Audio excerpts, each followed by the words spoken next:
Hello' everyone, কি খবৰ আপোনালোকৰ? পুনৰ এটি নতুন ভিডিঅ'ৰ সৈতে আপোনালোক সকলোকে স্বাগতম জনাইছোঁ। এয়া কি দেখিছেনে? এয়া কিজানি আপোনালোকে দেখি ভাবিছে আম বুলি, কিন্তু আম নহয়, এয়া হৈছে আলু। মোৰ আজি বহুত বেছি চিপছ খাবলৈ মন গ'ল আৰু দোকানৰ পৰা কিনি 5 টকীয়া পেকেট এটা কেইখনমান নথাকে, 2খনমান নহয় জানো, ভাবিলোঁ ঘৰতে বনাওঁ আৰু মই কেনেদৰে বনাইছোঁ এয়া আপোনাক দেখুৱাইছোঁ। প্ৰথমতে ধুনীয়াকৈ আলুখিনি মই ধুনীয়াকৈ ৰুকি কিনে ধুই আৰু এনেকৈ শুকান কাপোৰ এখনৰ ৰ'দত মেলি দিছোঁ।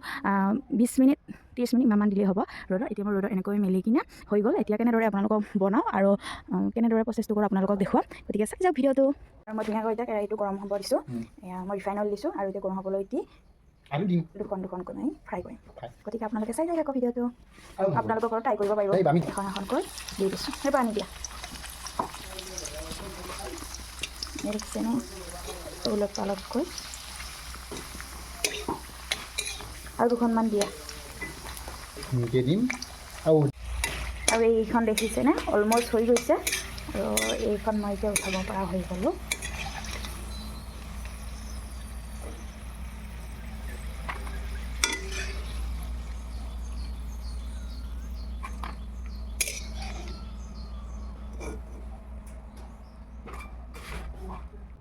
দেখিছেনে?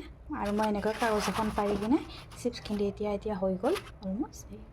আৰু এতিয়া এনেকুৱা কাগজ এখন পাৰি কিনে মই থৈ দিছোঁ যাতে তেলখিনি অতি সোনকালে বহি লয়। আৰু নেক্সট বনাব ওলাম।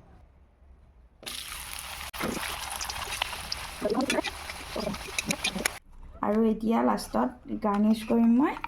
ইয়াতে অলপ মছলা দি দিছোঁ যিহেতু, আৰু ইয়াতে মই অলপমান পেৰি মছলা দি দিছোঁ যাতে খাবলৈ আৰু অলপ সোৱাদ হয়।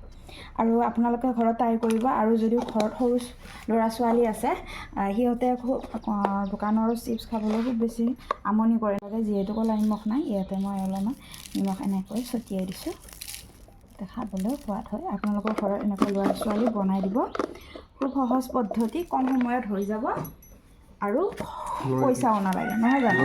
আপোনালোকে এক গুলিত 2 চিকা কৰিব চলাই দিব। আৰু এটুকুৰা ভাঙি দেখুৱাই দিছোঁ দেই আপোনালোকৰ। আৰু আমাৰ ভাইটিয়ে সি খায়ে আছে। ধুনীয়া দেখিছেনে? এয়া মচমচীয়া হৈছে। গতিকে আপোনালোকে এবাৰ